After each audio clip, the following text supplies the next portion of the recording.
we will talk about 3D visualizations, 3D GIS on heritage, cultural and landscape heritage. First, I want to quickly present my labs because it's a particular lab because we are very interdisciplinary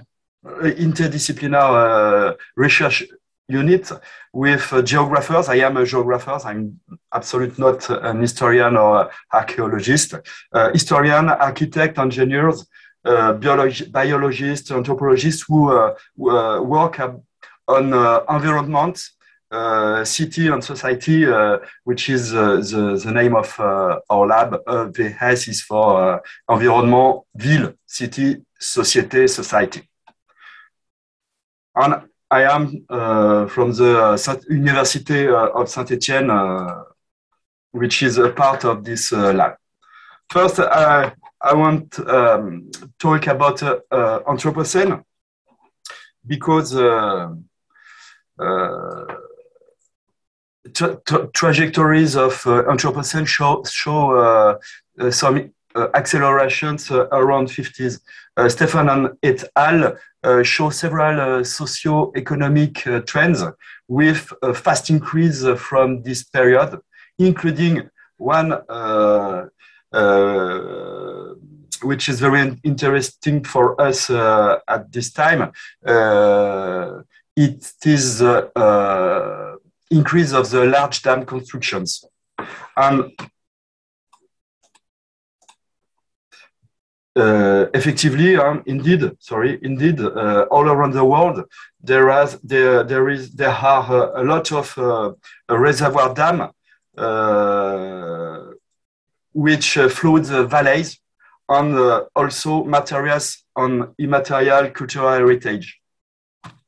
Some iconic examples: Aswan Dam on the Nile River in Egypt, floods the fortress of Buen, or the cemetery of Phaedrus,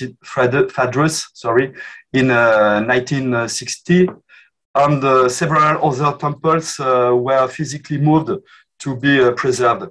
Another more recent example is China's Three Gorges Dam on the Yangtze River, flood two large cities, 11 towns, more 100 townships, numerous villages and farms, and more 1,000 archaeological and cultural heritage sites, which is pretty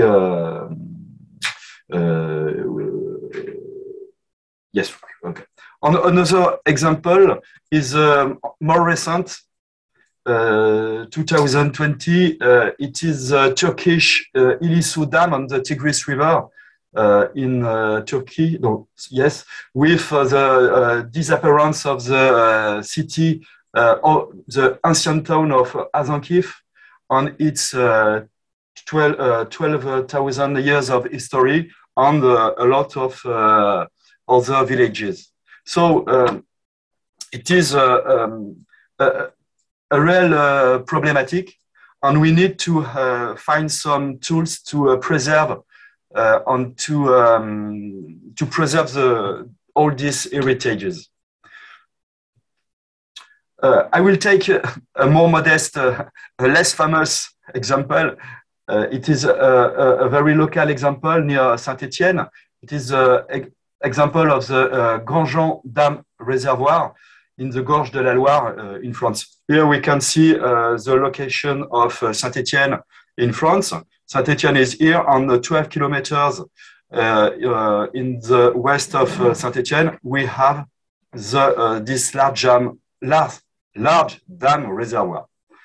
And we have magnificent landscapes, no, but before of that, before 1967, we have Gorges. Because the valleys, the Gorges de la Loire, have sunk under the dam reservoir of the Grandjean Dam. Here is the Grandjean Dam, and we can see here on the historical old aerial photographs in 1955 the Gorges de la Loire, and 5 years later, a totally different landscape with a large reservoir. And under this reservoir, there are past anthropogenic infrastructures, past socio-economic activities, past cultural and landscape heritages. For example, there is a power station, one of the first in Europe to have a 12 functionality, one with hydroelectric, and the second one is the thermic, depends of the activity of the river. And we have also bridges. All these elements are underwater, and the power station is destroyed, totally destroyed. And its chimney will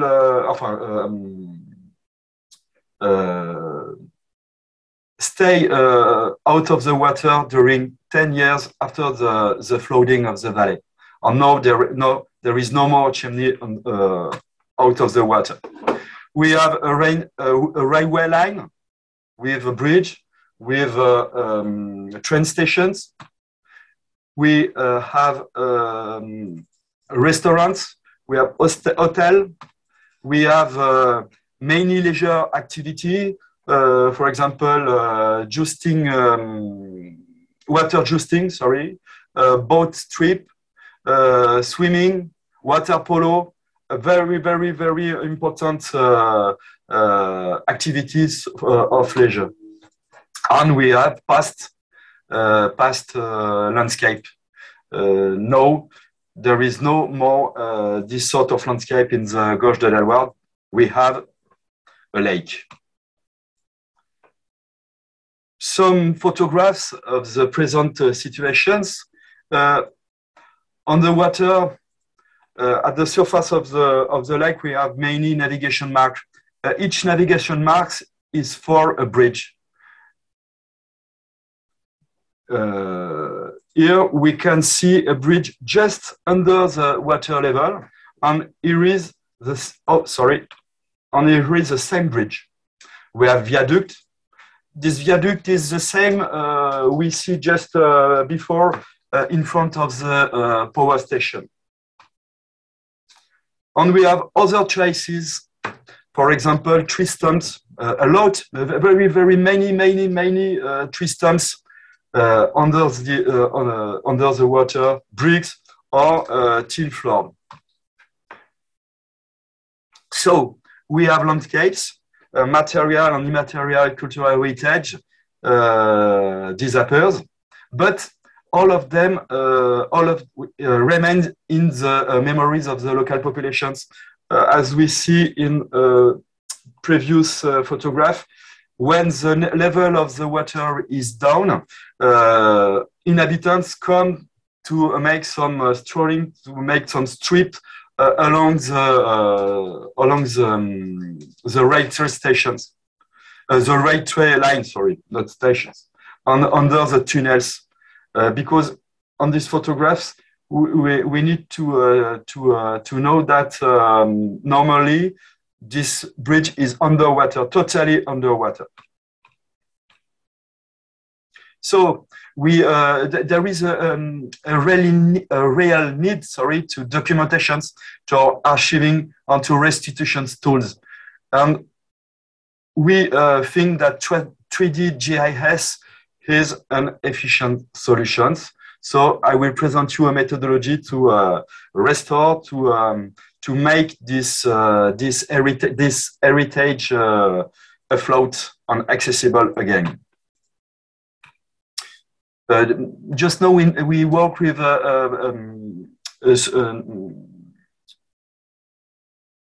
proprietary solutions. His name is ArcGIS Pro, and it is a solution of the S3 Society. We make this choice because there is an all-in-one tools. We allows us to make to create the database, but also to disseminate easily our results, and also to disseminate in the 3D format, which is not really possible with at this time with open source solutions. So we download some historic aerial photographs, we georeference them, and we mosaic them, and we obtain an historical aerial photographs cover for the whole of our studies area. And so we mosaic, we make a color balanced mosaic, and we have some automatic colorization tools, handmade tools. We allow us to colorizing grayscale photographs in color photographs for have a better rendering in our 3D geovisualizations. After we can digitize objects, we can edit attributes. Attributes are taken from the thesis, master thesis about the heritage of the Gorges de la Loire. All of that is an archive work, and then we can see, make a 2D GIS. Then we can take digital elevation models, but we have a problem with these digital elevation models. We don't have the subaquatic relief, so we had to hit the bathymetry. And then we have the relief before the flooding of the Gorges de la Loire by the dam reservoir. We have some artifact to remove. Here is a bridge. We not need this bridge. We put model, 3D model of this bridge after. And then we have a 3D GIS. This 3D GIS allows us to create 3D modeling. This first example, at the left, we have the 3D modeling of the past landscape before 1957, sorry.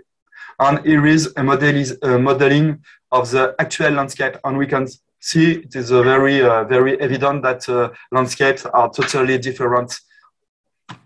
Another example is to create some buildings and add some texture.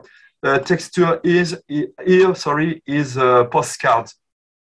We can't add as a texture on the wall of the buildings. We can't compare our modeling to a period postcard. In grayscale, it's a postcard, and in color is our modelization. We can't we can see here that our modelization is pretty good.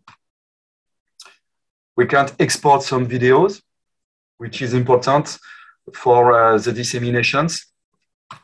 And we can't publish 3D visualizations and navigate in this navigation in this 3D modeling, sorry, and to make some query on different objects of the modelization. We have several results.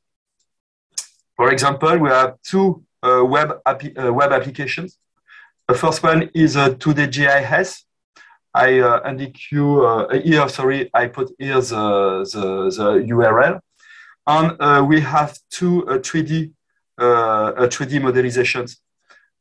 These two products are online. We have some videos. I put here two URL, and we have a story map, which is another tools of the S3 Society, which is useful for disseminate easily our results. And we have also a scientific papers I right here the URL. Oh, sorry. Just before make a conclusions, I want to present you. Sorry. Okay. Here is our 3D web modelization. Look, this modelization is online, and we can't make some strolling over this upper landscape and querying about this upper heritage, cultural heritage.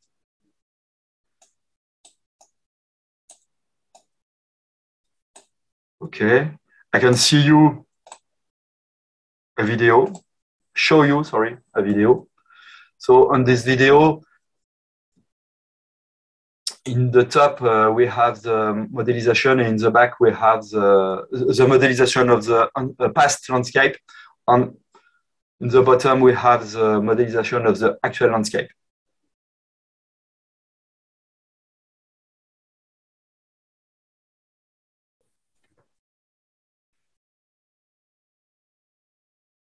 I will not show you the whole video, but just the beginning.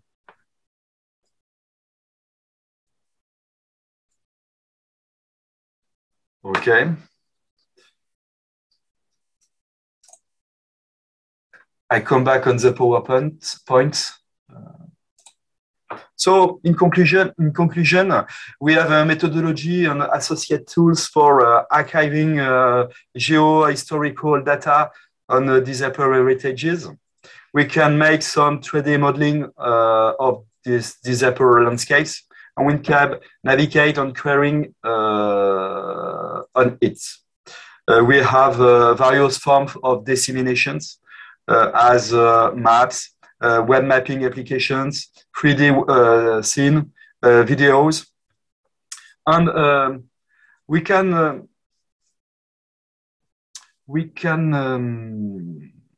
consider that by the creation of the spatial database, we create two backup copy tool for these heritages.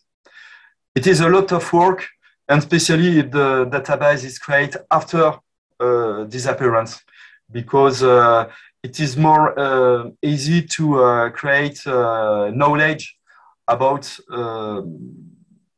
objects who is we existing in the real life. Sorry. We have further development projects, for example, improvement of the methodology, use of open source tools, but it is not easy, especially for the 3D visualizations on the 3D web application online. We think that at sound, with soundscape archaeology, for example, or archive video and photographs in our modelization will be a good point, because, for example, in front of the power stations, we can imagine that there are a lot of sound. We want already test some test some other method like augmented reality or immersive virtual reality, but their solutions need more time and more money.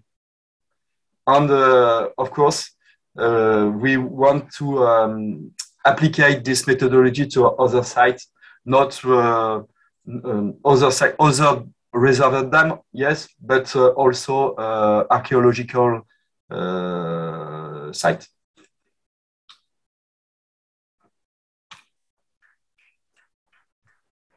I'm done. Thank you for your attention.